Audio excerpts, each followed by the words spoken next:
Dan menariknya, Rizik Syihab bisa bebas bersyarat karena istrinya yang menjadi penjaminnya coba.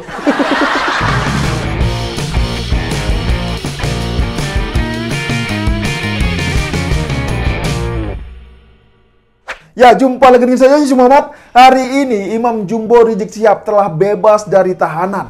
Nah, Rizik Syihab bebas setelah menjalani masa tahanan sejak bulan Desember 2022. Dan seperti biasa ya, mendengarkan kabar bahwa Imam Jumbo Rizik Syihab ini bebas dari tahanan, geng 212 pun pada teriak kegirangan.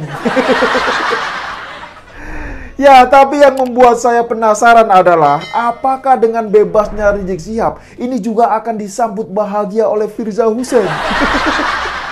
Kan itu pertanyaannya, bener gak? Dan jangan lupa loh ya, kasus Chat Mesum ini juga masih terus berjalan setelah surat perintah penghentian penyidikan atau SP3 dibatalkan oleh pihak Pengadilan Negeri Jakarta Selatan. Jadi kasusnya ini masih terus berjalan sampai sekarang.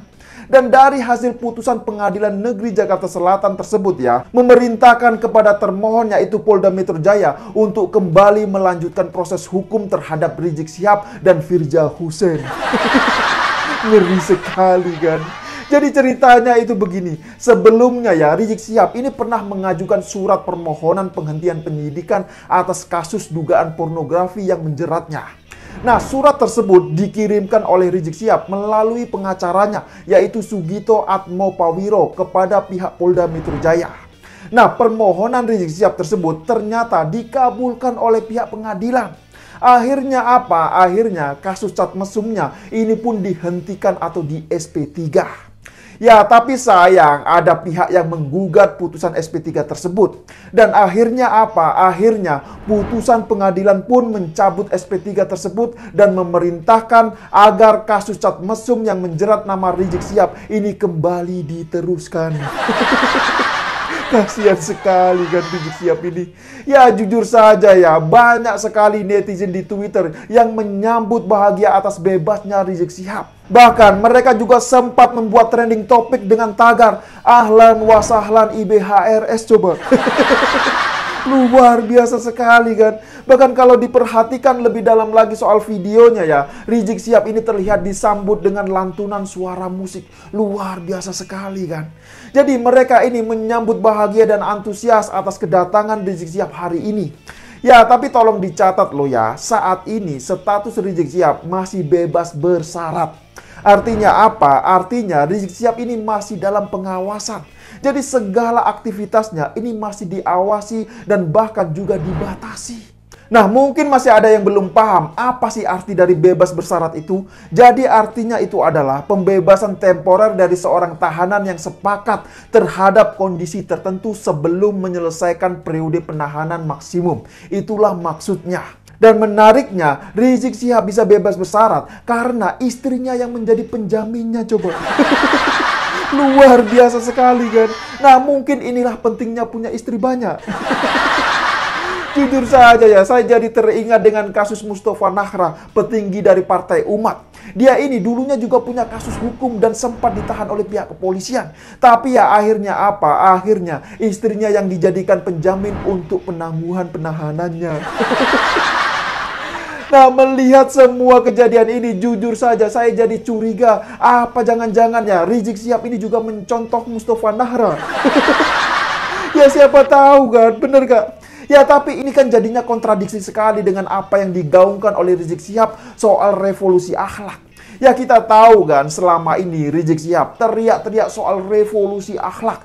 Bahkan keluar dari penjara pun menyerukan kepada pengikutnya untuk menggaungkan revolusi akhlak. Tapi faktanya apa? Faktanya istrinya malah dijadikan penjamin coba. Dan kalau bicara soal masuk penjara ya, Rizik Syihab ini sudah berulang kali masuk penjara. Di era Megawati juga pernah masuk penjara. Di era SBY juga pernah masuk penjara. Dan terakhir di era Jokowi ini juga pernah masuk penjara. Jadi kalau faktanya seperti ini ya, apa pantas Rizik Syihab ini bicara soal revolusi akhlak? Dan hal ini gak jauh beda dengan pengikutnya yang bernama Mustafa Nahra. Ya sekedar informasi saja, Mustafa Nahra ini dulunya pernah ditangkap.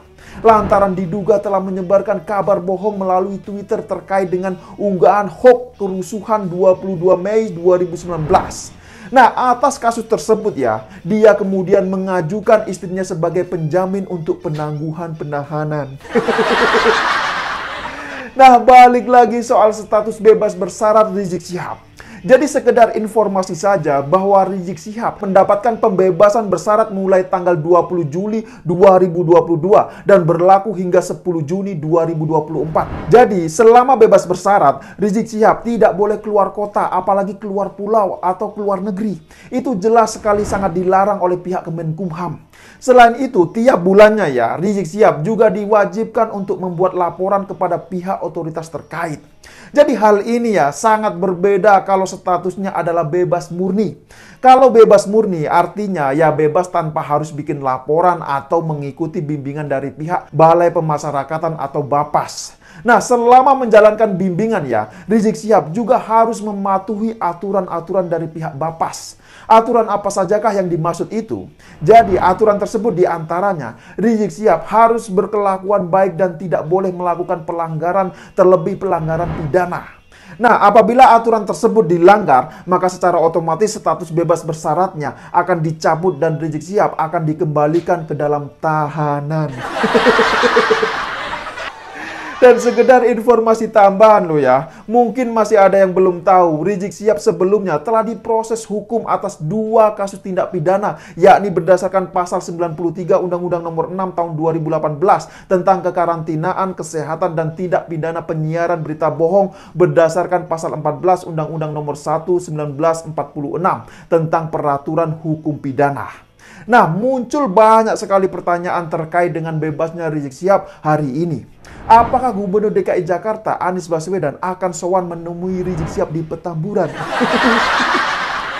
Nah, coba ada nggak yang tahu? Atau jangan-jangan ya Anies Baswedan ini sudah mulai menjaga jarak dengan Rizik Syihab? Ya siapa tahu kan. Ya kalau melihat pengalaman sebelumnya ya, Anies Baswedan, Gubernur DKI Jakarta ini ya, sangat gercep sekali menemui Rizik Syihab ketika pulang dari Arab Saudi sana. Tahu kan pada saat itu Rizik Syihab ini dideportasi. Bahkan demi bisa bertemu dengan Rizik Syihab ya, saat itu Anies Baswedan ini nekat mengabaikan aturannya sendiri soal karantina kesehatan. Coba bayangkan saja, parah sekali kan? Ya, tapi untuk saat ini ya, kita lihat sajalah nanti bagaimana perkembangannya. Apakah Anies Baswedan ini berani untuk sowan ke Rizik Syihab? Atau apakah Anies Baswedan ini justru akan menghindari Rizik Syihab? Ya, saya kira demikian dululah opini singkat Okedum kali ini. Pesan saya buat yang sudah punya istri, sayangilah dan jagalah istrimu. Jangan pernah menjaminkan istri untuk hal-hal bodoh yang pernah kamu lakukan. Ya, saya pikir itu. Tidak lupa saya ingatkan, jaga terus NKRI. Terima kasih buat yang sudah like dan menonton video ini dari awal hingga akhir. Dan sampai jumpa di episode Okedum selanjutnya.